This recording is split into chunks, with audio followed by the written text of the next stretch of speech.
Nama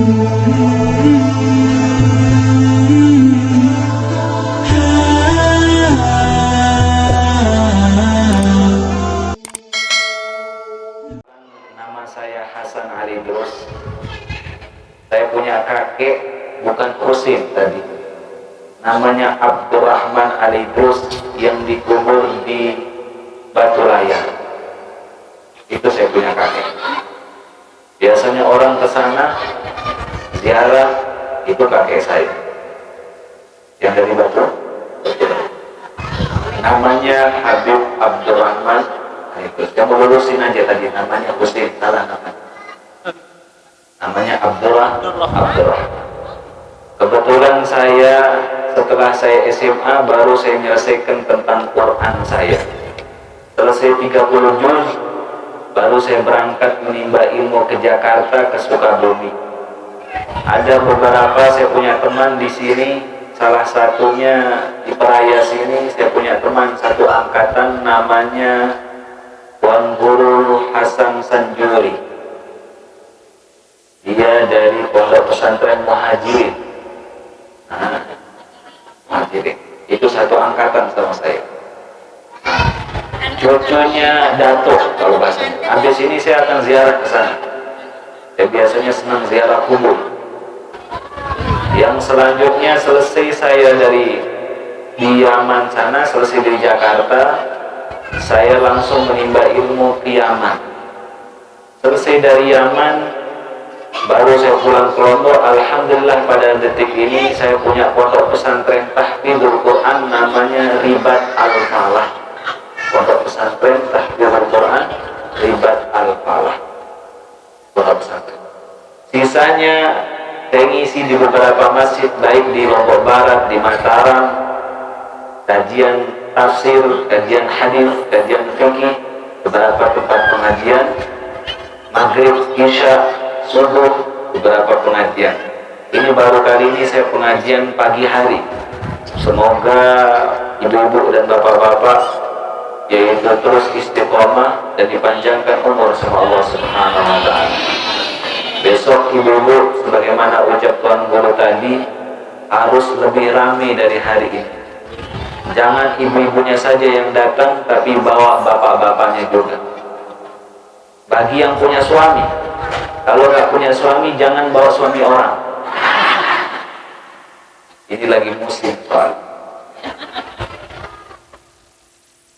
Allah Subhanahu wa taala mengatakan, "Innal ladzina qalu rabbuna Allah, tsumma istaqamu tatanazzalu 'alaihimul malaikatu alla takhafu wa la tahzanu wa abshiru bil jannati allati kuntum tu'adun." Orang-orang yang mengaku Tuhannya adalah Allah Subhanahu wa taala, tsumma istaqamu, lalu dia beristiqomah. Tiap hari Kamis dia pengajian, tiap malam dia sholat tahajud, tiap pagi dia sholat duha, tiap hari dia membaca sholawat, tiap hari dia bersedekah. Dia istiqomah terus menerus sampai kapan? Sampai dia meninggal dunia. Apa yang terjadi? Begitu dia mau dicabut nyawanya oleh Allah Subhanahu wa taala, sakratul maut, dicabut nyawanya oleh malaikat Israil. Tatanazzalu alaihimul malaika, maka turunlah banyak malaikat di kamarnya tersebut. Malaikat. Siapa itu orang? Yang orang tersebut syaratnya pertama ngaku Tuhannya adalah Allah. Saya tanya bapak ibu, siapa Tuhan kita? Siapa Tuhan kita? Yang kedua syaratnya harus istiqomah. Bukan hanya mengaku Tuhannya hanya Allah, tapi dia tidak istiqomah, maka tidak dapat keutamaan seperti itu. Setiap hari Kamis dia katakan sama tamunya, mohon maaf, ada pengajian saya di Kampung Juring. Kampung Juring apa? Iya, desa Juring. Ada pengajian. Tetap dia istiqomah. Apa yang terjadi? Begitu dia mau wafat, turun malaikat penuh di kamar. Apa kata malaikat? Sekitarnya orang tersebut, keluarganya nangis, anaknya nangis, cucunya nangis, suaminya nangis, orang lain nangis ketika dia mau meninggal. Apa kata malaikat tersebut? Ketika orang ini tersendak napas, mau dicabut nyawanya, ketakutan, nampak dalam dirinya tersebut ada neraka, ada surga. Apa kata malaikat? Allah takhafu, jangan takut, jangan kau takut. Wala tahzanu, jangan kau bersedih. Jangan engkau takut ketika meninggalkan anak dan keluarga engkau. Allah tahzanu, jangan engkau sedih. Wa abshiru bil jannah, kami datang dari sorga mau mengabarkan kepada engkau bahwa engkau calon penghuni surganya Allah Subhanahu wa ta'ala. Mau apa tidak seperti itu? Itu syaratnya, harus apa? Istiqomah. Kalau orang istiqomah tetap dia hadir hari Kamis, tetap dia pengajian rutin. Orang yang sering pengajian, kata ulama, besar kemungkinannya meninggal dalam kondisi husnul khotimah. Carikan saya boleh dari Lombok Barat sampai Lombok Timur, dari Sabang sampai Merauke, orang yang rajin taklim, rajin pengajian meninggalnya di kamar mandi. Carikan saya, ada apa enggak? Boleh carikan saya. Rata-rata orang yang hadir pengajian dicabut nyawanya dalam kondisi dia puasa, dalam kondisi dia sholat, dalam kondisi dia berwudu, dalam kondisi dia baik. Pasti semuanya seperti itu. Kalau kita ingin meninggal dalam keadaan baik, maka lakukanlah sesuatu yang baik di muka bumi. Rasulullah SAW mengatakan dalam riwayat Imam Tirmidzi, khairun nas man tala umruh wa hasuna amaluh. Sebaik-baik manusia adalah orang yang diberikan jatah umur sama Allah Subhanahu wa taala, diberikan panjang umur sama Allah Subhanahu wa taala, akan tetapi tambah hari tambah baik, tambah dekat dengan Allah Subhanahu. Saya boleh cerita apa tidak? Zaman dulu ada namanya Nabi Musa alaihissalam. Namanya Nabi siapa? Nabi Musa ini dijulukin sama Allah Kalimullah, orang yang sering ngobrol sama Allah. Sedikit-dikit ngobrol, sedikit-dikit bicara sama Allah. Sering-sering bicara sama Allah. Sampai-sampai permintaan Nabi Musa ini saking hebatnya, minta berjumpa dengan Allah. Tetapi di dalam ultimatumnya Allah, Allah sudah menegaskan tidak ada manusia, baik Nabi maupun Rasul, tidak mungkin bisa berjumpa dengan Allah kecuali syaratnya harus mati dulu. Tidak mungkin, kecuali Nabi Muhammad SAW. Nabi Muhammad SAW begitu Isra dan Mi'raj dalam keadaan jasad dan ruh bertemu dengan Allah Subhanahu wa taala di Sidratul Muntaha. Suatu ketika terjadi zaman Nabi Musa alaihissalam. Nabi Musa alaihissalam keliling di kampung beliau, jalan di gang-gang kampungnya. Terdengar dari satu rumah keluar suara tangisan yang sangat keras, sehingga Nabi Musa alaihissalam berhenti pada saat tersebut, mengatakan kepada seorang temannya, wahai temanku, suara tangisan siapa di dalam tersebut? Ada apa? Apa kata temannya tersebut? Wahai Nabi Musa alaihissalam, ada tetangga kita, umat engkau, meninggal anaknya. Dia meninggal anaknya. Apa kata Nabi Musa alaihissalam? Katakan sama dia, bolehkah saya takziah, saya mau masuk ke sana. Maka temannya Nabi Musa ini masuk ke dalam. Ibu, suara tangisan engkau sampai luar di jalan, kedengaran oleh Nabi Musa alaihissalam. Nabi Musa stop pada saat tersebut, mau masuk ke dalam rumah engkau, bolehkah dia masuk? Boleh, silakan masuk. Nabi Musa alaihissalam pada saat tersebut masuk ke dalam rumah orang tersebut. Ketika masuk, Nabi Musa mengatakan kepada orang tersebut, wahai ibu, kenapa engkau menangis? Dia usap air matanya, nangis lagi. Apa kata Nabi Musa mengulangi? Hai ibu, kenapa engkau menangis? Apa yang menyebabkan engkau menangis? Dia usap air matanya, menangis lagi. Apa kata Nabi Musa mengulangi pertanyaan tersebut? Kenapa engkau menangis, wahai ibu? Apa kata ibunda tersebut? Wahai Nabi Musa alaihissalam, anak saya laki satu-satunya meninggal dunia, gak ada yang meneruskan. Apa kata Nabi Musa? Berapa umur anak engkau tangisi? Umur anak saya meninggal masih muda, umurnya 250 tahun.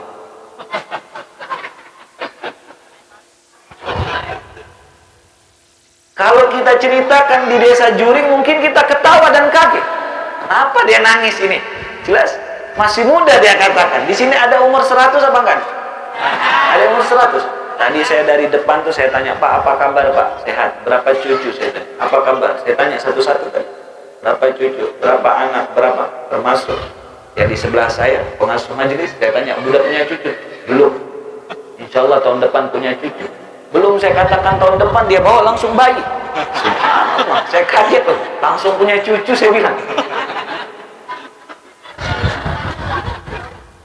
Apa yang terjadi? Nabi Musa mengatakan, memberikan kabar gembira kepada ibunda tersebut. Apa kata Nabi Musa alaihissalam? Wahai ibu, di dalam kitab Taurat dijelaskan ada nabi yang terbaik, ismuhu Ahmad. Namanya siapa? Namanya Ahmad, dikenal oleh Muhammad sallallahu alaihi wasallam.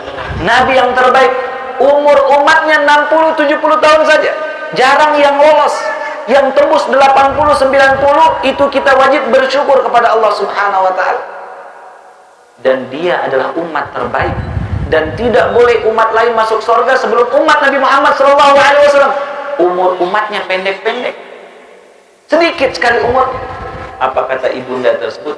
Wahai Nabi Musa, demi Allah, wallahi demi Allah, wahai Nabi Musa, saksikan, seandainya saya ditakdirkan menjadi umatnya Nabi Muhammad SAW, maka umur 60-70 tahun tersebut saya gunakan hanya untuk ibadah kepada Allah Subhanahu. Saking singkatnya kehidupan ini. Tadinya kita jadi anak-anak, sekarang kita jadi bapak-bapak. Tadinya sekarang kita jadi bapak-bapak, sekarang udah mau punya cucu. Tadinya sekarang udah kita punya cucu, sebentar lagi kita akan dipanggil sama Allah Subhanahu wa ta'ala. Tidak terasa ini umur. Rasulullah SAW mengatakan dalam hadis sahih, "Lan tazalu qadama 'abdin hatta yus'ala 'an arba khisari." Tidak bergeser kaki seorang hamba kecuali Allah akan tanya 4 hal sama dia. An umrihi, tentang umurnya pertama ditanya. Hei ibu-ibu, kemana umurnya dulu digunakan? Ya Allah, saya udah gunakan untuk arisan ya Allah. Tanya sama Allah. Udah gunakan untuk apa? Yang satu ibu-ibu mengatakan, ya Allah, saya habiskan hidup saya tiap hari untuk ngaji, taklim, pengajian, taklim, pengajian, taklim, pengajian. Apa kata Allah? Wahai malaikat, saksikan ini wahai malaikat, bukakan 8 pintu surga supaya dia masuk dari pintu mana saja dia mau. Tetapi orang yang habiskan waktunya untuk lalai, untuk buat dosa, untuk gosipin seseorang, gunjingin seseorang, bicarakan seseorang, dia hadir pengajian, dia hadir arisan, dia komentar tas orang, lihat tas, lihat kerudungnya itu, dia komentar seperti itu. Orang seperti ini dibukakan 7 pintu neraka oleh Allah. Jadi pintu surga itu banyaknya berapa? 8. Pintu surga banyaknya berapa? Pintu neraka banyaknya berapa? 8 mati. Ibu-ibu mau yang 8 apa 7? Benar. Benar apa tidak ini? Saya ajarkan caranya. Mau tidak dipanggil dari pintu 8 itu? Mau apa tidak? Sepakat? Yang mau tolong angkat tangan.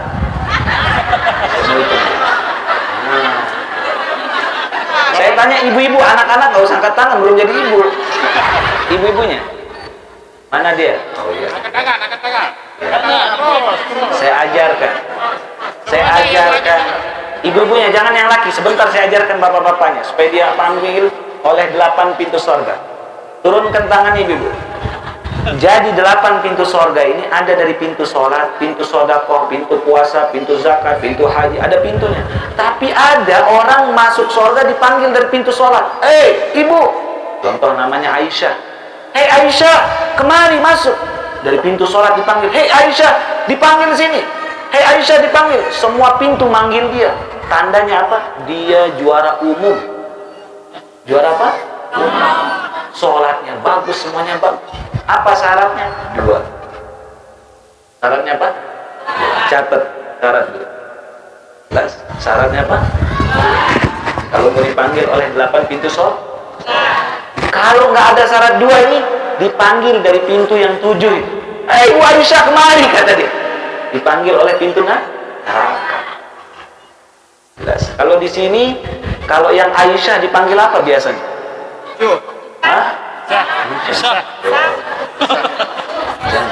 Nama orang Aisyah dipanggil Aisyah. Jangan diganti-ganti. Kalau Fatimah namanya dipanggil apa di sini? Fatimah. Timah. Panggil Fatimah. Jangan dirubah-rubah. Apa kata Rasulullah SAW? Kalau seorang istri, seorang ibu yang pingin dipanggil oleh 8 pintu surga, syaratnya 2. Yang pertama, sholatnya tepat waktu. Sholatnya apa? Karena seorang perempuan dalam kitab Risalatul Mu'awanah karangan Imam Haddad dijelaskan di sana, seorang perempuan sering mengundur waktu sholat. Jelas? Zuhur dia masih masak, bentaran dulu. Asar kadang-kadang nanti dia sholat. Maghrib, isya, apalagi isya, tidur dulu nanti pas samaan tahajud dulu. Tidur dulu. Sering mengundur waktu sholat. Kalau perempuan sering mengundur waktu sholat, bukan 8 pintu yang manggil dia, tetapi 7 pintu neraka yang manggil dia. Jelas apa tidak ini? Mulai hari Kamis ini, kita harus tepat waktu sholat. Yang kedua syaratnya, apa kata suami? Nggih. Jawabnya apa? Nggih. Apa kata suami? Nggih. Suaminya bilang begini, nggih. Suaminya bilang gini, nggih. Pokoknya nggih. Jelas? Apa? Apa kata suami kita bilang sesuatu, bilang iya.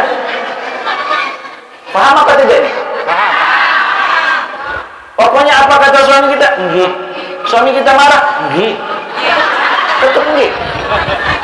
Bahkan dalam riwayat Imam Abu Daud, Rasulullah SAW mengatakan, ciri-ciri perempuan yang solehah, ciri-ciri perempuan yang solehah, ketika suaminya salah, dia yang minta maaf. Obat. Bisa kira-kira apa tidak ini? Oh, nggak jadi masuk surga kalau gitu. Sebentar lagi saya jawab. Ini kan urusannya sama ibu-ibu. Bentar lagi saya sentil bapak-bapaknya. Gilir-giliran lah. Lihat kata Rasulullah SAW, ketika ciri-ciri perempuan yang solehah itu, ciri-ciri perempuan yang solehah, suaminya salah, istrinya yang minta maaf. Apa kata Rasul? Ketika pada malam hari, dia yang salah suaminya, dia pegang tangan suami. Ingat yang dipegang tangan, jangan yang lain. Jadi salah pegangan. Dia pegang tangan dia bilang sama suami, wahai suamiku, saya nggak bisa tidur sebelum engkau ridhoi. Maafkan saya. Walaupun saya tahu engkau yang salah, saya minta maaf. Jangan engkau ngambek. Apa kata Rasulullah SAW dalam kitab Tadhkiratul Hadramiyah? Ada seorang ulama namanya Syekh Muhammad bin Hafidh, ayah daripada Habib Umar bin Hafidh. Beliau mengatakan bahwa ada hadis di sana dijelaskan seorang perempuan yang mana perempuan tersebut membuat ngambek suaminya, membuat cemberut suaminya, maka hilang pahala puasa dan sholatnya selama 70 tahun.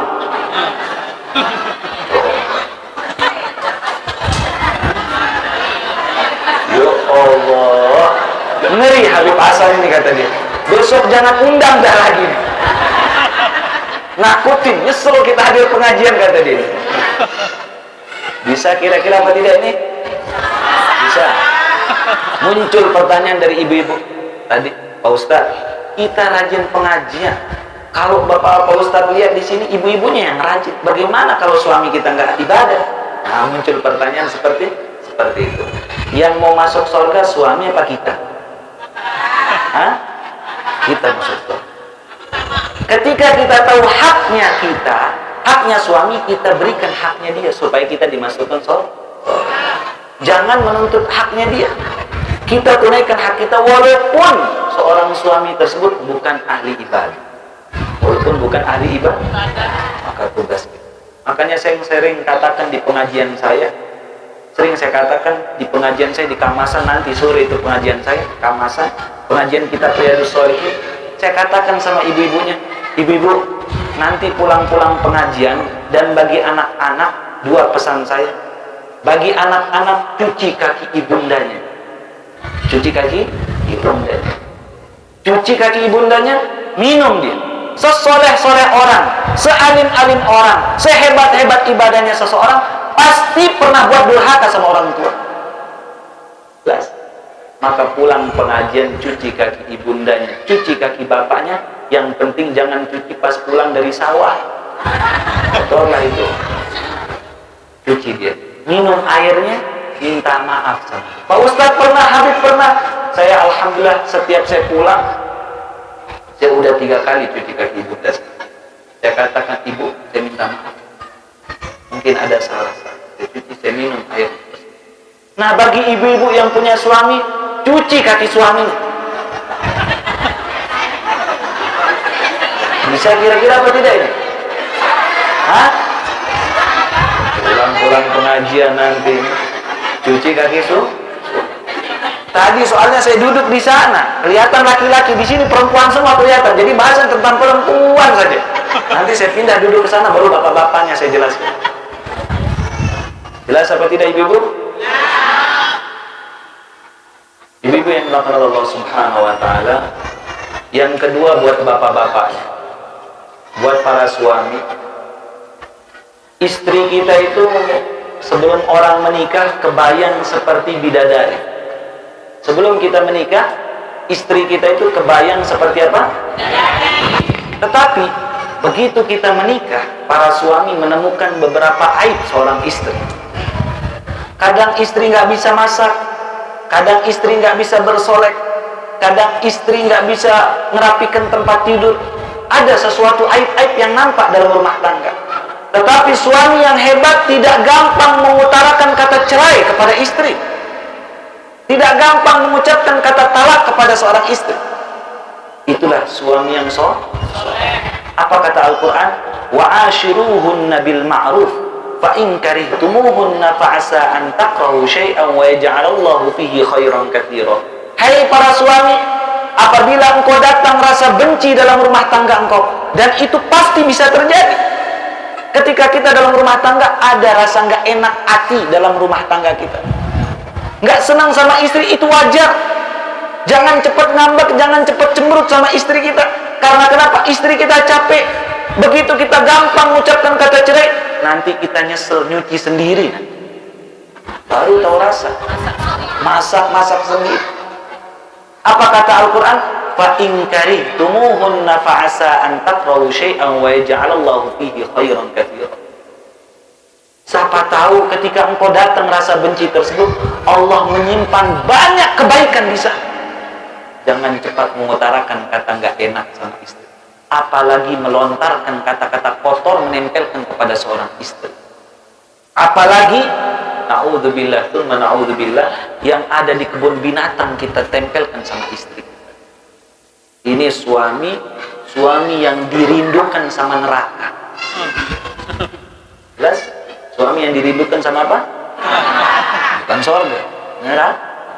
Pak Ustadz, saya ini kan pemimpin dalam rumah tangga. Ar-rijalu qawwamuna 'alan nisa. Begitu saya qabiltu sama istri saya terima nikahnya, saya kasih dia mahar, berpindahlah saya menjadi pemimpin dalam rumah tangga saya. Apakah saya sudah jadi pemimpin? Belum. Syarat qawwam, ar-rijalu qawwam, syarat pemimpin itu ada 3. Kapan seorang pemimpin dikatakan pemimpin? Kapan seorang suami dikatakan pemimpin dalam rumah tangga? Pertama syaratnya riayah, wiqayah, dan nafaqah. Yang pertama syaratnya harus perhatian sama istri. Saya kasih contoh nih. Kepala masyarakat, Pak Wali Kota, Pak Gubernur, sampai Pak Menteri, sampai Presiden yang kurang perhatian kepada masyarakatnya, pasti masyarakatnya akan benci sama dia. Begitu juga seorang suami yang kurang perhatian sama anak dan istrinya, pasti anak dan istrinya bakalan benci sama dia. Betul apa tidak?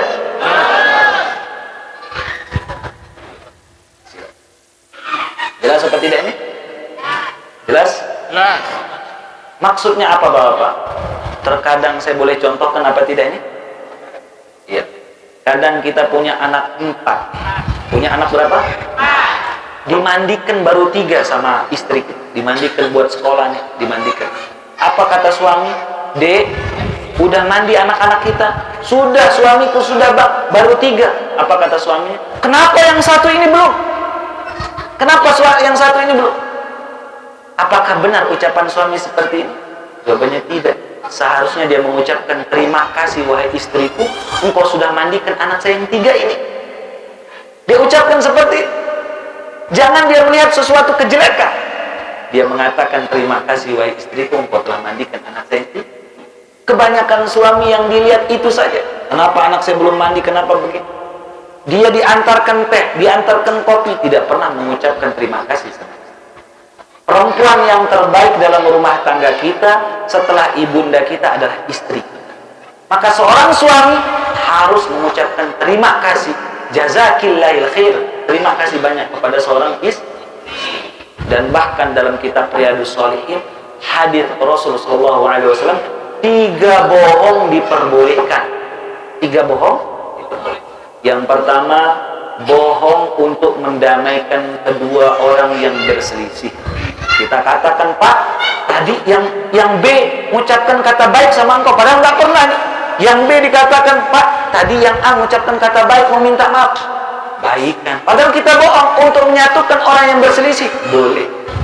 Yang kedua, bohongnya suami terhadap istri. Jelas seperti itu. Suami boleh bohong sama apa? Istri. Tapi istri nggak boleh bohong sama suami. Loh, kok suami boleh bohong? Bohong yang bagaimana, Pak Ustaz? Begini nih saya ajarin. Bohong yang bagaimana yang diperbolehkan tersebut? Contoh, ketika istrinya baru bangun tidur, dia katakan sama istrinya, Masya Allah, engkau cantik sekali. Kira-kira ini benar apa bohong? Jelas bohong sudah ini. Jelas bohong? Bohong. Dapat pahala, dapat pahala. Dia lihat istrinya punya anak 6 sekarang. Punya anak 6, punya anak 7. Sudah tua, umurnya 60, 70 tahun. Dia katakan sama istrinya, duduk di beruga hujan-hujan, dia pandang istri. Dia lihat hujan, sambil makan pisang goreng, dia ngomong sama istrinya, wah istriku, subhanallah, engkau lebih cantik daripada sebelum kita menikah. Kira-kira bohong apa enggak nih? Dapat pahala yang begini nih. Memuji istri. Ini kadang bapak ibu-ibu, suami kalau udah dapat berhenti dia muji kita. Betul apa tidak nih? Dulu sebelum dapat, Masya Allah, surat dia tulis, puisi dia berikan, sanjungan dia berikan. Begitu sudah punya anak, tak ada rayuan diberikan. Karena udah apa? Udah dapat. Nah ini kita dianjurkan sama Rasulullah SAW. Bolehnya suami berbohong sama istri untuk memuji istri. Dia makan masakan istrinya padahal nggak enak. Apa katanya? Subhanallah, kayak nasi puyung katanya. Enak sekali. Di mana ini? Masak siapa? Saya. Istri itu walaupun dibohongin dia senang. Beneran, walaupun dibohongin dia senang. Pasti istri itu bilang, aduh abang ini bohong. Walaupun dia ngomong begitu tapi hatinya gembira, berbunga-bunga. Senang. Besok pagi, besok dipraktekkan Bapak ya. Misal kita tidur sama istri kita, bangun pas azan subuh, langsung cium istri kita.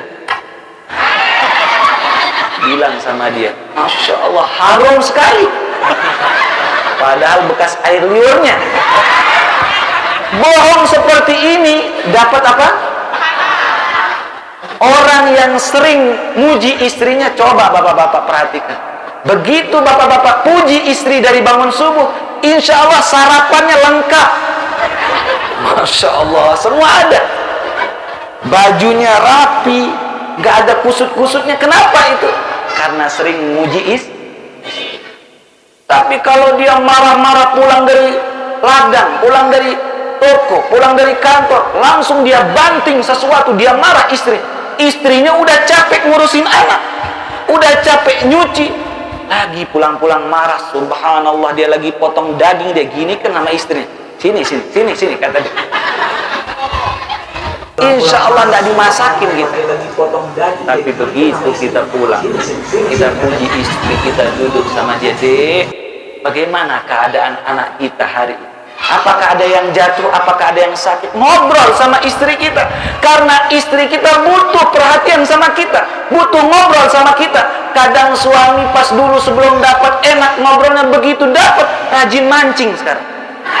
Nggak pernah pulang, ngobrol sama ikan saja dia mancing. Sama temannya dia enak, sama istrinya nggak pernah enak. Betul apa tidak ini? Kan giliran tadi ibu-ibunya, sekarang giliran bapak-bapak. Bapak-bapak mau masuk surga apa tidak? Mau masuk surga apa tidak? Yang nggak jawab ini mau masuk mana? Itu yang saya bingung. Saya ulangi lagi, bapak-bapaknya masuk surga apa enggak? Itu dong yang kompak. Tuh, sampai bebek pun jawab mau katanya. Tuh. Bebek pun mau masuk surga. Jangan sampai kita kalah sama bebek. Kita harus perhatian sama makanya ibu-ibu, bapak-bapak, saya sering pesan sama pengajian saya. Di mana saya pengajian, kalau ada bapak-bapak, saya selalu pesan sama bapak-bapak, Pak, pulang-pulang besok belikan istri bunga. Belikan apa? Istri bunga. Ngerti bunga nggak? Tahu bunga? Kembang. Belikan dia bunga. Tapi jangan sama potnya, bunganya saja. Jangan bawa sama potnya, bunganya saja. Bunga beli. Saya pulang ke rumah, saya bawakan ibunda saya bunga. Ibu ini. Ibu saya nangis. Apa kata dia? Ayahmu nggak pernah kasih saya bunga. Dia nangis. Padahal berapa sih harga bunga? Kalau diuangkan sedikit sekali. Tapi bagi seorang perempuan ini perhatian yang sangat hebat. Bapak-bapak nanti pulang pengajian nih mampir di toko bunga mana saja, belikan dia bunga istri. Pasti istrinya kaget, mimpi apa pengajian di mana ini? Masya Allah. Besok ya, Haji punya istri apa tidak? Mana istrinya? Mana istrinya Pak Haji? Kerudung merah. Mana kerudung merah yang mana? Bu Haji nanti dibawakan bunga sama siapa? Suaminya. Besok. Pokoknya saya pengajian lagi sekali harus semua udah dibawakan bunga. Bukan bunga bank ya. Bunga. Jangan bunga bank. Bahaya kalau bunga bank. Dulu Rasul SAW pernah Isra Mi'raj. Jelas Isra Mi'raj Nabi Muhammad SAW. Begitu Rasul Isra Mi'raj menemukan beberapa linuriyahu min ayatina, kelihatan tanda-tandanya. Dia lihat ada seorang perutnya besar sekali, keluar ular-ular berbisa ular. Sampai Rasul mengatakan, "Mahada ya Jibril? Jibril, apa ini? Kok bisa perutnya bengkak, keluar ular yang besar ini pingin mematok? Apa ini?" Apa kata Jibril alaihissalam? "Inilah contoh umat engkau yang sering minjem uang di bank subuh." Jelas. Cuma Jibril nggak bilang bank subuh, dia bilang yang sering aklur riba, sering memakan uang riba. Nah, itu bank subuh itu tambahan dari saya. Bank apa namanya itu? Kira-kira ada yang sering minjem apa tidak? Ada apa tidak? Maka yang sudah minjam diselesaikan dulu, besok nggak usah minjem lagi. Jelas? Jangan minjam lagi. Kenapa? Capek kita ibadah, capek kita sholat, capek kita pengajian, besok perut kita bunting, isinya bukan anak tapi ular-ular berbisa. Itu yang kita kasih anak kita makan. Dari uang yang itu kita kasih anak kita. Kira-kira mau apa tidak itu? Mau apa tidak? Maka stop minjem uang seperti itu. Selesaikan dulu jamin sekarang, selesaikan sampai selesai, besok gak usah minjem. Jelas apa tidak ini? Lanjut apa cukup nih? Cukup. Besok kalau saya diundang lagi sebulan sekali sudah saya datang ke tempat itu. Insya Allah. Besok jangan ya, mudah-mudahan saya ada jadwal. Nanti hubungin saya punya murid Pak Ahmad Zarkasi. Itu murid saya Pak Ahmad Zarkasi. Besok kalau ada mau pengajian lagi, insya Allah. Saya mau ijazahkan beberapa ijazah di tempat ini pada ibu-ibu dan bapak-bapak sebelum saya tutup. Ijazah sholawat ya, saya ijazahkan sholawat. Saya dapat beberapa ijazah dari saya punya guru, termasuk ijazah kitab maulid dan beberapa kitab dan beberapa wirid, beberapa hizib, zikir, saya dijazahkan sama saya punya guru. Tadi saya begitu turun dari mobil ditanya, "Pak Ustadz, sini saya bawakan kitab." Tadi apa namanya? Pak Andrian. Saya nggak tahu di sini harus pakai kitab. Besok insya Allah saya bawa kitab. Saya kira pengajian biasa. Saya biasanya pengajian biasa bawa kitab. Saya kira pengajian umum saja. Insya Allah lain kali saya akan ajarkan bagaimana tata cara sholat, tata cara wudhu yang benar sesuai sunnah Nabi Muhammad Sallallahu Alaihi Wasallam. Tapi saya akan ajarkan kepada ibu-ibu dan bapak-bapak zikir, wirid supaya berjumpa dengan Nabi Muhammad. Mau apa tidak berjumpa dengan Rasul? Mau apa tidak? Ini zikir sholawat dari Imam Sya'rani, bukan dari saya. Dari Imam Sya'rani. Saya sudah ajarkan ke beberapa murid saya. Alhamdulillah tahadduts bin nikmah, berapa murid saya sudah mimpi ketemu Rasul. Jelas? Bukan gara-gara saya, tapi gara-gara zikir itu. Cuma kalau udah mimpi ketemu Rasul, jangan cerita, cukup cerita sendiri saja. Disimpan karena itu kenikmatan yang besar. Paginya kita dianjurkan sedekah. Dianjurkan apa? Apa bunyi zikir sholawatnya?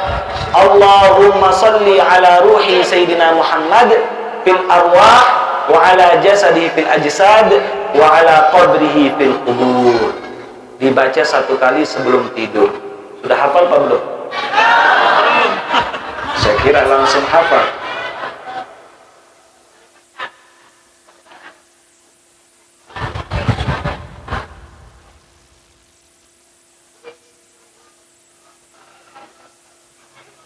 Sudah hafal apa belum? Saya baca bapak ibu ulangin lagi. Yang bawa HP tolong rekam. Ya, yang bawa buku sama pulpen tolong catat. Nanti di setel, kalau ada grup majelisnya, grup majelis WhatsApp, di-share nanti di share. Saya baca bapak ibu ulangin ya. Allahumma salli ala ruhi Sayyidina Muhammad fil arwah wa ala jasadihi fil ajsad wa ala qabrihi fil kubur. Dibaca 1 kali sebelum tidur. Saya ulangi lagi baru saya ijazahkan kepada bapak ibu-ibu di tempat. Nanti kalau saya sudah ijazahkan, jawabnya saya terima ijazah. Saya baca, saya ulangi lagi supaya pas 3 kali. Allahumma salli ala ruhi Sayyidina Muhammad fil arwah wa ala jasadihi fil ajsad wa ala qabrihi fil kubur. Saya ijazahkan kepada bapak ibu-ibu yang hadir di tempat ini. Jawabnya apa? Saya terima ijazah. Semoga ijazah ini bermanfaat dan kita baca sebelum tidur 1 kali, dan semoga kita mimpi ketemu Nabi Muhammad SAW. Kata Imam Sya'rani, barang siapa yang membaca sholawat tadi, dia akan mimpi berjumpa dengan Rasul. Kalau tidak berjumpa dengan Rasul SAW, nanti pas sakratul maut dia akan berjumpa kepada Nabi Muhammad SAW.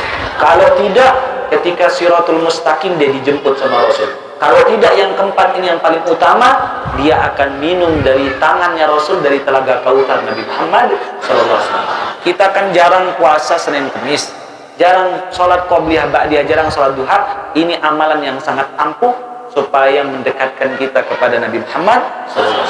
Dibaca 1 kali sebelum tidur. Catat, tempel, kasih anak kita, istri kita, suami kita, suruh baca nih. Bang baca, bang baca, tulis nanti. Pak siapa namanya? Pak Andrian, tulis nanti difotokopikan, dibagikan. Insya Allah besok saya ijazahkan beberapa zikir lagi. Satu-satu saya ijazahkan tentang sholawat. Besok saya ijazahkan zikir maupun kitab-kitab yang saya dapatkan. Kalau kita sudah ngaji, selesaikan kitab, besok zikir yang lain saya akan ijazahkan yang lain, insya Allah. Semoga kajian kita pada pagi dan menjelang siang hari ini mendapatkan manfaat yang besar, mendapat ilmu, dan semoga kita dikumpulkan bukan hanya di dunia seperti ini, tapi di akhirat nanti reuni sama Nabi Muhammad SAW. Amin, amin ya rabbal alamin. Wabillahi taufiq wal hidayah. Wassalamualaikum warahmatullahi wabarakatuh.